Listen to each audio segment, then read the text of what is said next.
I look at my phone every time we do the intros and stuff. Go ahead, Flo, get us going. All right, guys. Welcome to Week 13 of the NFL season. This is the Fantasy Blueprint Thanksgiving edition. Got the whole crew together today, which is awesome. Awesome. So as we kind of get ready for Week 13, we got to ask a Thanksgiving question. And the Thanksgiving question is, what is the most underrated Thanksgiving food in your opinion? Anybody want to go first? So underrated food. I'm going to say sweet potato casserole. Sweet potato. With a little, maybe some marshmallows, some brown sugar on top. I feel like that goes with everything. You can even add that to so you dip a little bit of that turkey in that sweet potato. You may not like it, but give it a try. Something good, baby. Underrated. Cole? Yeah, that was my first overall pick of the underrated food draft. That's kind of like the Matthew Stafford Thanksgiving foods, I would say. But if I'm going to have to make a second choice, I'm going to have to say stuffing or dressing. Oh, okay. You don't really see that very often in other holidays or at any other dinner, really, except for Thanksgiving, at least at our family dinners. So I agree with that. The same thing with sweet potato casserole, So stuffing, man, got me a big old helping of it yesterday, and I'm paying for it today, but it's definitely worth it. We're all paying for it today, I'm They sure. say the camera adds 10 pounds, well, the stuffing adds about 20. I think for me, it's got to be, so you hear about turkey, you hear about cranberry sauce, sweet potato casserole, right? Mac and cheese. Just go plain and simple. Underrated. Mac and No, that's underrated. That's the top. That's the top. That's cheese. But a it's lottery not, pick. when you think of Thanksgiving, mac and cheese is far down the list. No, man. Mac and cheese. Mac and cheese is with the far down first the thing list. that people say, what are you bringing to Thanksgiving? You're going to have 6 people in there arguing about, I'm bringing mac and cheese. I'm bringing mac and cheese. That's not underrated. I'm having Underrated. Come on. Underrated. You might as well just say dinner rolls at that point. Yeah, those are underrated. I ate about 6 of them. Sorry for the setup today, boys. We're in a closet. Sitting next to each other on the couch. Looks a little weird, but hey, we're making it work. Yeah. So moving on, though. We're going to get rid of all the weirdness. Here we go. Week 13. Let's go. We're going to skip last week. Week 12 Yes. recap. There's nothing really. We went about 50-50 across the board. Yeah. Had some good picks, had some bad picks. Watch the TikTok channel. You can kind of get a recap on that. But let's dive into values for Week 13, right? So we're filming this on Friday. A lot of the injury news has already come out, which is great. There's still a few more things we're waiting on. But let's start with quarterback value. We'll start with Gabe here. Quarterback value for Week 13. Is there anybody that's on your list? Yeah, first play that I like the most, I'm going Derek Carr, 5,100 against the Rams. Kind of limited in his weapons at receiver, but Valdez-Scantling, Kamara, and Taysom Hill coming off a 3-touchdown performance. I feel like there'll be a lot of points scored in that game, so I'm leaning a lot towards Derek Carr this week. Maybe core 4. Maybe. Stay tuned into the core 4. Foreshadowing, possibly. Yeah, maybe. Bryce Young, 4,700 against Tampa Bay. If you've been watching Bryce Young lately, he's back. Bryce Young is back. Thielen is back as well for that team, so that helps him out a lot. Also, if you're feeling risky, you can go Anthony Richardson against the Patriots. Now, the Patriots have a really bad defense, but they can make some quarterbacks look really bad for some reason. I don't know how. Like some bad quarterbacks look really good, and vice versa. But he's played really well since he came back. And then my favorite play at one of the higher salary points, which I think I'm going to snipe these guys on, is Baker Mayfield against the Panthers. I like that. I won't speak too much on that one, but a little foreshadowing for these guys. What do you got, Cole? Yeah, I'm going on the opposite side of that Los Angeles-New Orleans game. I'm going with Matthew Stafford at 5,800. I think with Puka and Cooper Kupp and those guys as weapons, Kyron Williams, the Saints are a little depleted on the defensive side of the ball still. Not a lot of good things happening on that side of the ball. They're kind of dependent on their offense right now. So, also, same thing with Gabe said, Bryce Young. Bama Bryce may be back after what I saw against Kansas City. And then some dots. With Thielen back, it kind of opens it up a little bit. Thielen can run those underneath routes and be able to have Bryce Young get that ball out a little bit quicker and help him out big time. And I'm just going to stick with 2 quarterbacks right now. I'm a big believer in Baker Mayfield, but I don't see a value in his enough for me to mention. So, gotcha. Yeah. So, also, just as y'all are listening to this, anybody that is listening to it, I love that I've got a daggum notebook over here and my guys on the couch have got like nothing. They're just going straight off memory. This is what happens when you have a baby. You can't remember jack, so I had to write everything down. But for me this week, value-wise, Bryce Young for sure. At 4,700, had a great week last week, and he's playing against Tampa Bay's defense, which is not great. Honestly, it's 31st to quarterbacks. They're allowing this is Tampa Bay's defense is allowing 23.4 points to quarterbacks in fantasy. So I think Bryce Young at 4,700 coming off 2 decent weeks. A great week against Kansas City is a great value target at 4,700. Confidence builder against Kansas City. Yeah, too. absolutely. Taking that game almost to overtime. Absolutely. Divisional game this weekend. Yeah. I mean, you might as well just leave it all out there. Yeah, why not? And they've won what? 2 out of 3? Yeah. So and they Kansas City game was a couple plays. Yeah. You could argue that the refs gave him that one. You could argue it was rigged. We never had a chance for them in the Yeah, game. you can argue that every single game for Kansas City, but we're not going to go down that road. Another player I really like a lot is Justin Herbert against the Falcons. Justin Herbert, if you've been watching this channel, I've been big on Herbert for the past couple weeks. Justin Herbert has not dipped below 17 fantasy points in 5 straight weeks. So he's starting to cook, and he's still under 6,000 in every single week that he's playing. So at 5,600, I love Justin Herbert this week. And then another honorable mention that I like is Will Levis. I think people are kind of sleeping on the performances he had the last couple weeks. He's only at 5,000. So I think you can really get some good values at the lower end of the quarterback draft this week. So kind of looking at those guys. But we'll jump into receivers next. This is where I had a little bit harder time. So I'm gonna listen to you guys and hopefully maybe find a piggyback that I like. So Cole, Gabe, who wants to go first? Cole, you go first this time. All right. Well, this time I'm going as much as I don't want to, but my heart's pulling me into it. I'm going Michael Pittman Jr. at 5,200. We got Josh Downs out, so Pierce is questionable too. Pierce is questionable, so his target share should go up. His snap rate is going to remain high. Anthony Richardson seems to get better at the end of these seasons and kind of progress as his relationships continue to get better with his receivers. And Adam Thielen at 4,800 is a guy I'm going to go with. I think there's going to be a lot of underneath routes, like I was saying earlier, to him, and those catches just pile up for him. And it's a divisional game. It seems like he's unable to be guarded against guys in his division. I've been watching him for years against the Saints. He cooks the Saints every time he plays them. So those are my guys I'm going with. Also kind of think that Calvin Ridley may do something against Washington as the number 1 receiver still. Yeah, I like that. So those are the guys that I think that there's some value with and who I've got starting. So I got a question for you guys. So a lot of us like Bryce Young on this couch. If you're to stack one of his receivers this week, it sounds like you're leaning Thielen. Gabe, do you have a lean between Leggett, Thielen, or maybe even David Moore? If I had to lean towards one, I'm kind of leaning towards Leggett. I feel like they're just going to get more comfortable together the more they play. And he's more of a big play threat and a red zone threat. But if you look at David Moore's snap count last week, he was on the field for 58 to 62 snaps. Could be a product of Thielen just getting mixed back into the offense after being hurt for a few weeks. So I wouldn't look too deep into the David Moore wheel right now, being the 3rd best receiver there. But Leggett's probably the guy I trust the most. Him and Thielen are about the same price. So I like Thielen at 5,000. But going towards your Michael Pittman talk there, Adonai Mitchell's 3,900.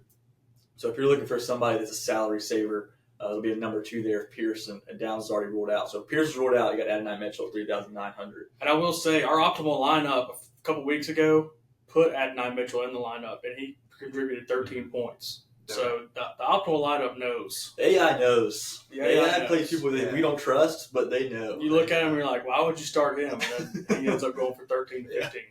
And AI knows. 100%.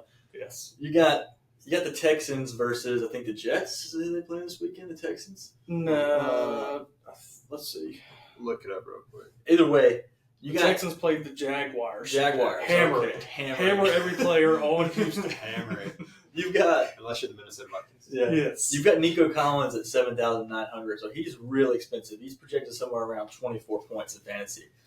You got sneaky Tank Dell at 5,900, who's it's like the price you see at the grocery store. Buy these eggs for $9.99. Well, it's really $10. So Tank Dell at 5,900 is really 6,000. That's 18 points. Yeah. But you take a chance there. Maybe he gets a long touchdown. Maybe they blanket Nico Collins. I like Tank Dell at 5,900 more than I like Nico at 7,900. And Stroud needs a bounce back game. Yeah, Stroud's had a down year, sophomore slump. He needs a bounce back game. He needs it. No better opportunity for a bounce back game. Should be warm in Jacksonville. Shouldn't be, well, unless it rains. It should be pretty warm. Don't expect any cold temperatures. Yeah, it should be right for the picking for Fireworks. a good game. Yeah, It should be fireworks. D'Amico needs to let it go. Cut the cannon loose and just. Yeah. This is the sneaky one. I talked about Derek Carr. The Saints are begging for somebody to score touchdowns at the receiver position. Somebody, please. MVS, Marquez Valdez-Scantling, 4,500. Yep. Take a chance on him. Maybe he scores a long touchdown. He's definitely going to be the guy that Carr looks to downfield. They've been trying to replace Shaheed, and they haven't had a chance to do it. So this guy has been the downfield threat. And he's the only receiver on the roster with actual NFL experience. Yeah. I mean, that's a good point. Yeah. That's He kinda- really is. That's kind of where I had my value at Marquez. But the question is, you look at his targets for the 2 weeks that he's gone ballistic. He's had 3 targets for 3 catches, 109 yards, and 2 touchdowns. He's also had 4 targets, 2 catches, 87 yards, and a touchdown. So he's had 5 catches, and 3 of them have been touchdowns. Yeah. So there's always a chance. At 4,500, I think it's worth the risk. Yeah. But there's a chance where that man goes for about 10 points or 10 yards. Just know what you're signing up for. It's know where the floor is. kinda The like floor when- is at the very bottom. it's like when you pick Nick Westbrook Akine, who's had 6 touchdowns in the last 7 games. Yeah. I mean, you're really touchdown dependent on him because he's not getting a lot of targets either. Let's see. He had 2 receptions last week for 48 yards, 2 receptions the week before that, but he also scored a touchdown in both of those games. So you get him 4,300 as a value play. Just give him a shot. Hope he finds the end zone, and then substitute a higher salary player in your flex spot, and you'll be good. So I had MVS on there. David Moore, I put him on there as a question mark just because he's such a low salary and had such a good week last week. I think you can kind of look at that and maybe pull the trigger again. Just High scoring. If Yeah. it's Tampa, it should be high scoring. Should be high scoring, and his snap share is up pretty high, so that's pretty good.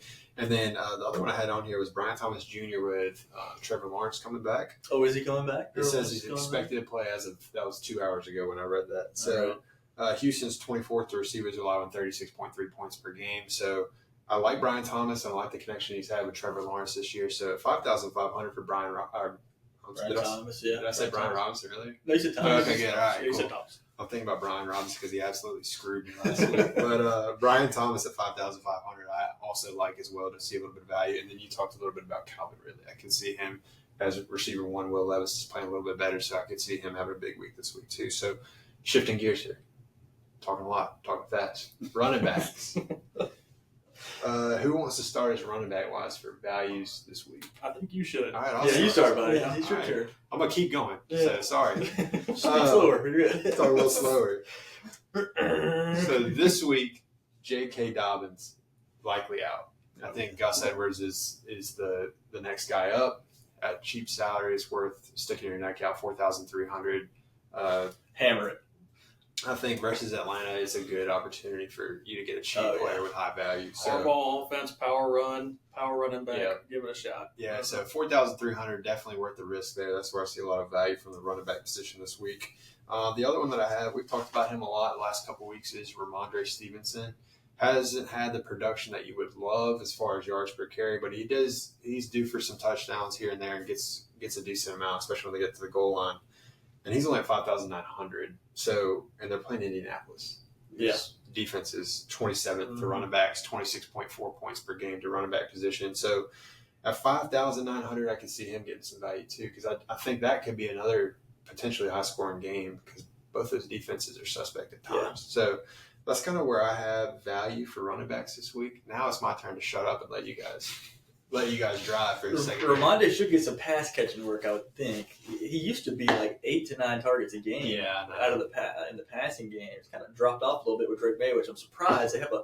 Maybe it's because they have a better offense. They're able to push the ball down the field more. Maybe they don't have it checked down as much. But there is always the possibility that he has that dual threat receiving and rushing ability. Besides that, Jonathan Taylor, 6,900 for the Colts against New England.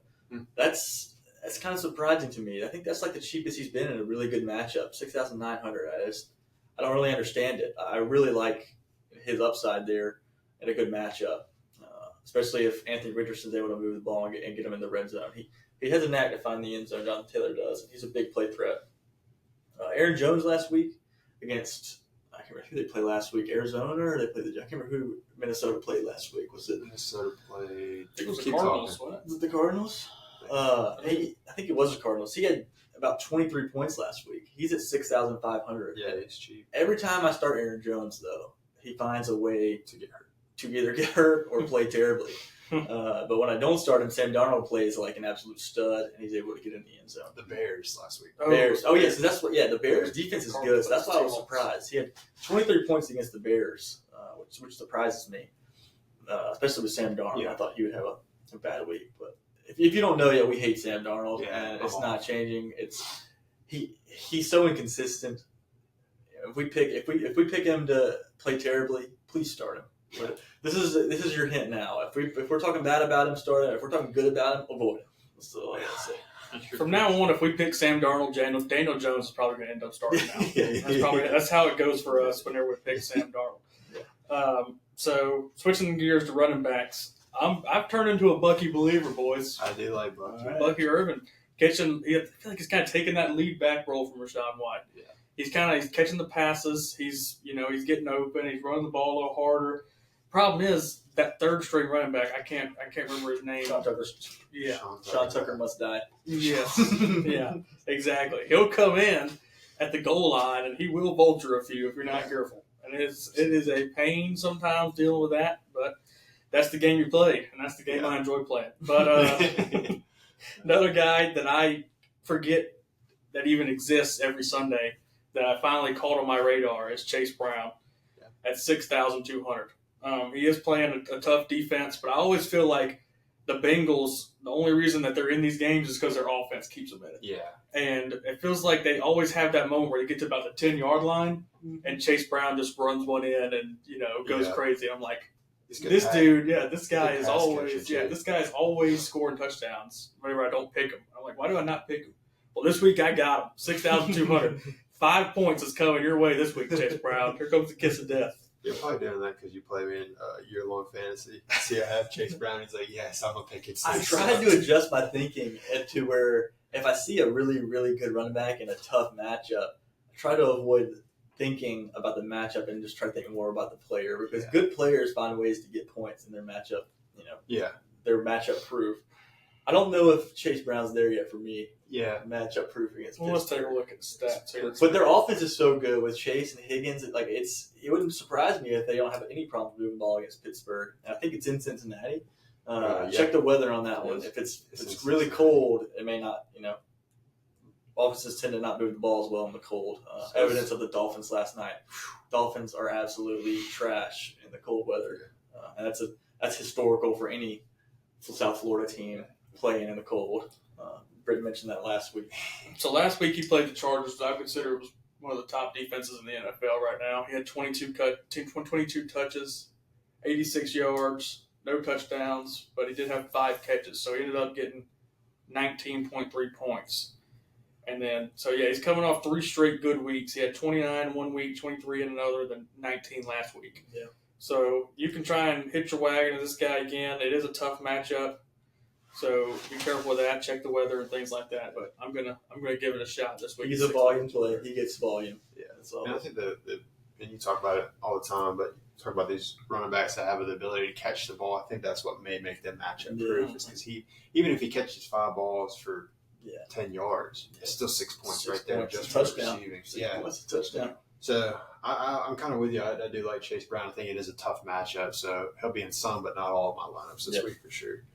But we'll move on to tight ends here. Gabe, I'll let you start. Do you have a specific tight end that you've circled for this week in week 13? Yeah, I do actually. Tommy Tremble for the Carolina Panthers. Jatavion Sanders out this week with a concussion, and Ian Thomas is back on the injured reserve.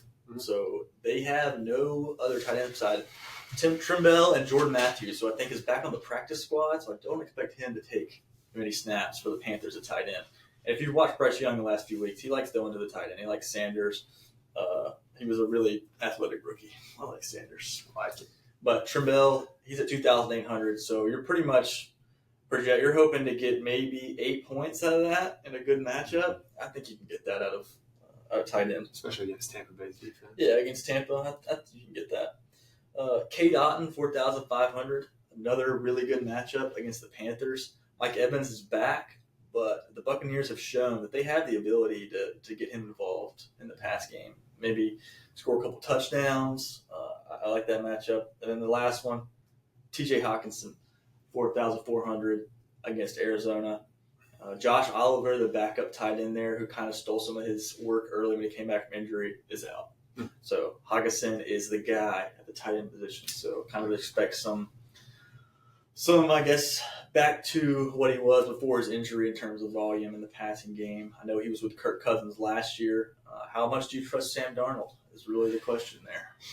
Justin Jefferson was a terrible play last week with Sam Darnold, but you can probably put that more on the Bears, pretty much saying, hey, Jordan Addison, we don't trust those eyes. Yeah. And he burned them, though. He did burn them. Jordan Addison did burn them, yeah. I feel like Cole, are you the one that's talked about Jordan Addison? I have. I talked about him last week specifically. I told him, I said, don't pick him. I said, you don't trust the eyes. And then he goes up there and shows what he can do. Goes for 170. Yeah, how about that, huh? Isn't that how that works usually? It is how it works. Yeah. That's how it works. Cole, what you got for us, tight end? Well, I'm always going to stick with Taysom Hill. I'm a big Taysom Hill guy. He's $5,000 salary this week. We talk about who's going to score the touchdowns for the Saints. Clint Kubiak's made it very clear that there are no receivers, basically, they can throw to on the goal line. So Taysom Hill is getting all of these goal line touches, basically. They're lining them up at the quarterback. They're lining them up at halfback in the single back formation and just hand the ball to him and say, make a play with your feet. Run through these guys' faces, basically. And Taysom's done very good with that. He's been very successful with that. So Taysom Hill, I think, is going to be good for one touchdown a game almost every week, in my opinion. Second guy I got is I'm just a firm, steady believer in him. Mark Andrews, 3,900. He's got a tough matchup this week again against Philly, who is pretty good at guarding tight ends. But I don't know, man. Every time I go Mark Andrews, I get just absolutely destroyed. Yeah, please explain man. to me where your faith is in Mark Andrews. Well, I'll tell you where my faith is. I want all of our viewers, and I just want y'all to guess off all 12 of you to listen. Listen very close. I want all of you to guess off of the context of how my picks have gone, what weeks I picked Mark Andrews. You ready? All right. So, week 8 he had 14 points. Week 9 he had 4. Week 10 he had 18 points. Week 11 he had 4. Week 12, he had 15 points. When do y'all think I picked him in these weeks? I'm going to go the weeks that he had 4. Exactly. Yes, you're exactly right. Good job. You're exactly right.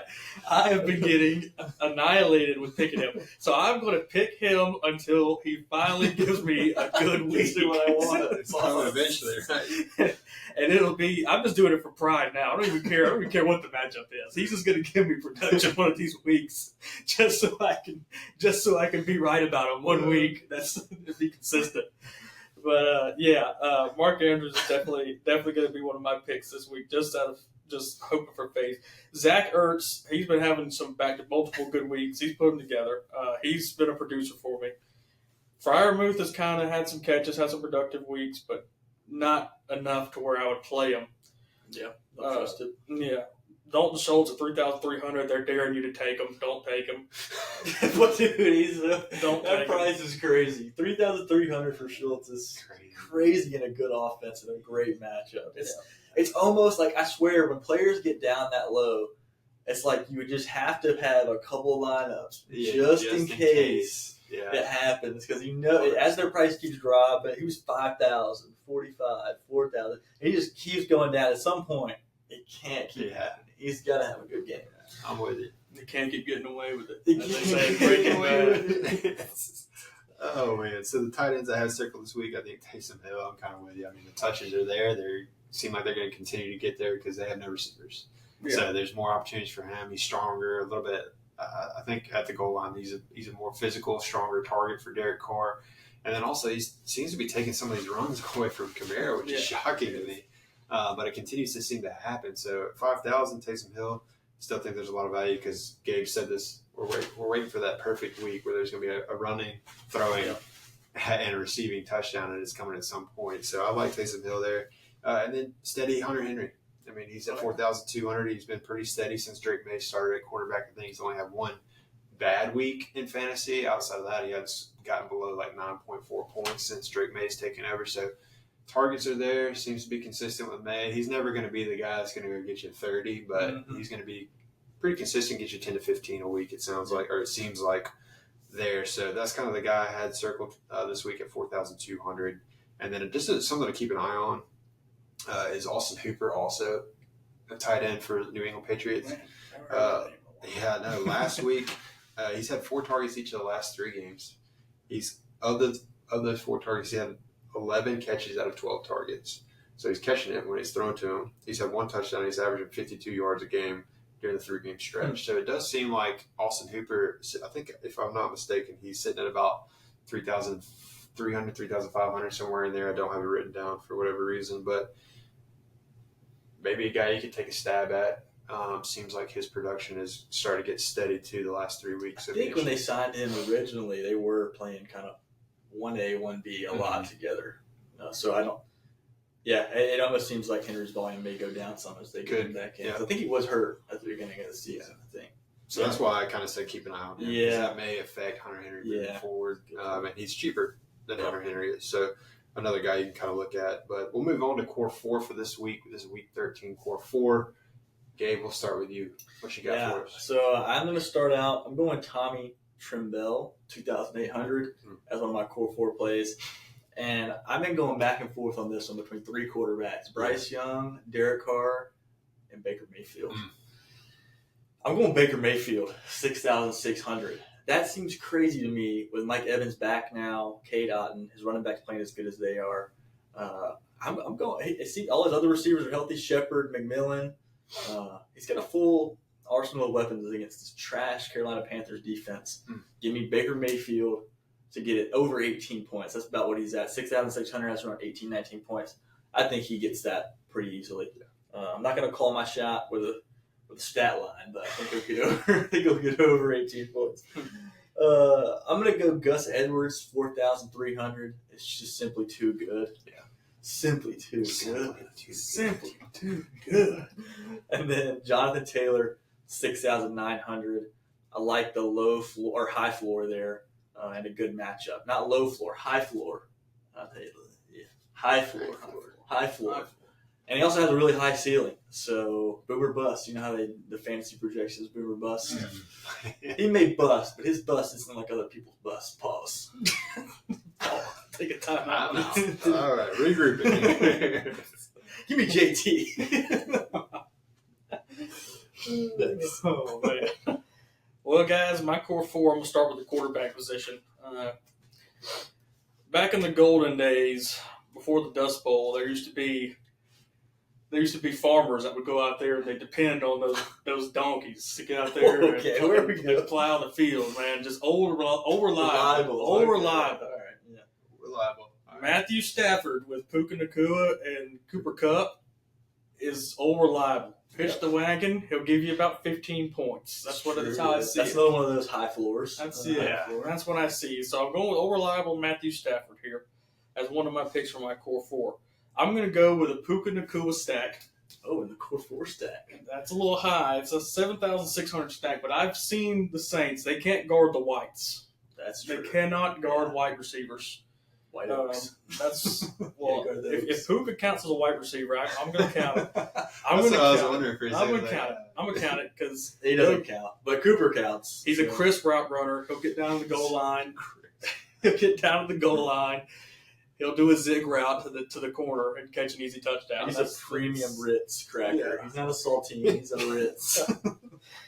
Let's see. So I got 2 there. So my other 2 are going to be, I'm going to go Chase Brown. 6,200. Right. I'm going to call my shot with that one and kind of hitch the wagon. And then my last one, man, I think I got Joe Mixon in both my lineups. Mr. Volume. I didn't mention him, but he's playing Jacksonville, so I feel like you have to start him. You have the brick strategy for the Core 4, not yes, 6. Yes. So a lot of chalky, heavy plays. I won't get salary to me. Yeah, I won't get when you see my TikTok grades. I won't get great grades. I'll get maybe D's and F's for most of the time because apparently you have to get 40 points to get a grade out to an A. When you pick Joe Mixon at 8,000, that's 24 points. That means you need 30 plus to get an A. Isn't that insane? That's a lot of insane. points. Why can't we reevaluate that? Because the core four is supposed to be about exceeding expectations. It's not about, that's what the whole point of it is. I see it differently. But, oh well. I'm sticking with it. I'm sticking with it. Stick with it, brother. Hey, I'm just going to stick with it. I'll reevaluate next week if it doesn't work, and I'll pick every player that's about 2,000 salary like Gabe does. Look, okay. The core four, once again, is about picking players that you're most confident in that will exceed your expectations. This week I'm picking Westbrook Akine. You can do last week. Joke's on you. Who did you pick last week? He was. I threw him in there. Those are my core four guys. Hey. Those are just who I build my lineup around. See this trophy right here? That looks really small. When It looks really far small. away. But it That's comes what she with said. All right. Well, this segment went to crap real fast. Flo, It says just small start before with it close to to the the camera. It's a lot smaller. It's just smaller. So my core four for this week, if we can regroup here. Gus Edwards is a lot for me for sure. Yeah. I'm going Hunter Henry against the Colts. I like him at 4,200. And then I'm wrestling quarterback-wise between Bryce Young and Will Levis, the cheapest quarterbacks on the board. I think I'm leaning Bryce Young, but I've got Calvin Ridley as my other core four player at 5,700. Starting to look like an actual wide receiver one. Will Levis is playing better. So I'm debating on if I want to go core four stat Will Levis and Calvin Ridley or if I spread out the wealth a little bit. So just in case Will Levis pulls a classic Will Levis game on me. So I may go Bryce Young, Gus Edwards, Calvin Ridley, and Hunter Henry for me. Yeah. But check the TikTok channel later in the week. Yep. We'll have the optimal lineups based off Gabe's model. So stay tuned for that. Check the TikTok channel. If you're not following, please go follow that because that's where a lot of our information comes through. So continue to check that, and we'll have that updated before Sunday's game. So you'll have our Gabe's model and what the computer is saying. Hey, this is what we need to pick. Because like I said, the three of us on this couch, we got feelings, right? We got players we don't trust. We got players that have burned us. AI has no feelings. It has no heart. No and feelings. it picks. And it's done really well this year, Gabe's model has. So stay tuned to that for sure. But we'll talk about our optimal lineups going forward here for this week. I'll start us off. I've got Bryce Young at 4,700. I've got Chase Brown at 6,200, which I'm very nervous about. But I feel like when you make your models, there's going to be a lot of Chase Brown love. So I'm curious to see what your model shows up with. Gus Edwards at 4,300. Calvin Ridley at 5,700. I'm going Nico Collins, 7,900. That's where I'm spending my money this week against Jacksonville. George Pickens at 6,800. Hunter Henry at 4,200. Kamara at 7,700. And then the Jets defense at 2,500. So that's kind of where I'm leaning this week. Cole, what you got for us? All right, so I'm going with old dependable Matt Stafford. And y'all kind of made me reevaluate here. I'm kind of getting on the Gus Edwards train a little bit. I'm kind of tempted, Yeah. So I mean, it's either going to be between him or Bucky Irving. But this lineup is built around Bucky, so I'm going Bucky Irving for now. If I change it, we'll post it on the TikTok, all that. Joe Mixon, Mike Evans, Puka Nacua, Nick Westbrook Akine, Mark Andrews at the tight end. Let's go back. Going back. Michael Pittman Jr. The deep breath. The sigh. And I'm going the Arizona Cardinals. Sam Darnold, you're going to have to show me. You're going to have to show me again that you can play. You're going to have to show me you can play. I'm taking the defense against. I'm taking the defense against the Vikings. You got to show me that you can take that D, Sam Darnold. There's I didn't say all that. I didn't say all that. That's him. It wasn't me. It's not me. I did not say that. Well, where I'm going Baker Mayfield, 6,600, Alvin Kamara, Ramondre Stevenson, Mike Evans, 6,700, Cooper Kupp, 7,400, Jackson Smith and Jigba with Metcalf questionable, has not practiced this week, 6,300 for Jackson Smith and Jigba, Tommy Tremble, 2,800, Gus Edwards, 4,300, Jaguars defense against Houston. And if you're not starting Mike Evans at 6,700 against the Carolina Panthers defense, you need to check your pulse. You're dead. I'm taking Mike Evans there with a stack. Real quick, have we confirmed, is Coker playing, Jalen Coker playing this week? No, he's out. Okay, so David Moore is definitely going to see an elevated snap share. I do like David Moore a lot at 3,500, but that could be because my eyes got real big when he dropped a 20 burger last week. Yeah, so maybe just definitely. Could be a good play there, for sure. So, all right, moving on. Games we like this week. Is there any specific games that jump off the page for you guys as you're looking to build your lineups? We talked about it earlier. Tampa Bay and Carolina, divisional matchup. Two mediocre defenses with, I guess, some teams that are kind of ascending, coming back from injuries. So I like that game. And then the Rams and New Orleans game. I think that's another. I guess it could be a game on turf in New Orleans. I feel like the games in New Orleans, just the atmosphere, the momentum that you get inside the Superdome. Yeah. That crowd gets rocking in there. You get some good games, and I think that'll kind of help the Saints stay in it from an offensive perspective because they're not as good as the Rams offensively. But it's just home field advantage, especially in the Dome. I like that game. I expect a lot of points there. Rams and Nola. Yeah, I like the Rams New Orleans too. It always feels like whenever Derek Carr gets into the Superdome, he starts trying to air it out deep. So I feel like him and Valdez-Scantling are going to have another deep bomb connection this weekend. It just seems like every time they get in there, whether it's with Shaheed or one of those guys, Derek Carr is looking to go deep to really set that place off. Obviously, Tampa Bay, Carolina, divisional game, two bad defenses. One's obviously worse than the other. Carolina's worse than Tampa. Well, y'all agree with that? I don't know, man. Carolina's kind of Carolina's kind of a little better with Jadeveon Clowney coming off the edge. And another game I like is Houston and Jacksonville. Mm-hmm. If Trevor Lawrence comes back, I might take a flyer on ETN. Yeah. ETN seems to play better with Lawrence. I think there's a good connection there from college. Check downs. They played together, didn't they? Oh, yeah. So there's don't question yourself. You got it. Yeah, buddy. ETN Bigsby has just been. They've been in a timeshare there. He's coming off an ankle injury. Kind of worried about ETN. His volume. He's just not the same guy volume-wise this year. But he definitely has the skill set and the upside. You see it. So, that's something I would keep an eye on for sure. Yeah. I would have to look more into how they have played together earlier in the year. But ETN's another guy that's had kind of a down year too. He'll probably be low ownership. Yeah. That's true. And value and separation are probably the two most important words in DraftKings. Separation is huge in DraftKings. Yeah, absolutely. My games this week, very similar to you guys. I've got Texans and Jaguars. Interested to see them when they're playing for pride down there for Jacksonville because, they're 2-9, so they're terrible. But they're going against a defense that's been vulnerable this year against the Texans. Yeah. And if Trevor Lawrence plays, you might take a flyer on him. He's sitting at 5,400. He's relatively cheap. And then also I've got the other game I had was Tampa Bay and Carolina. I think there could be a lot of points in that game, so I expect to see a lot of players go for a decent amount of points there. So those are kind of the two games I had circled for this week. No touchy list, how we always end every episode. I'll start us this week. Kyren Williams. Oh, no, really? Williams. I need you talking about Sam Darnold's got to prove something. I need Kyren Williams. He's going on 4. Here's his point total for the last 4 weeks, and he's one of the highest salaried running backs. Mm-hmm. 10 points, 12 points, 8 points, and 12 points.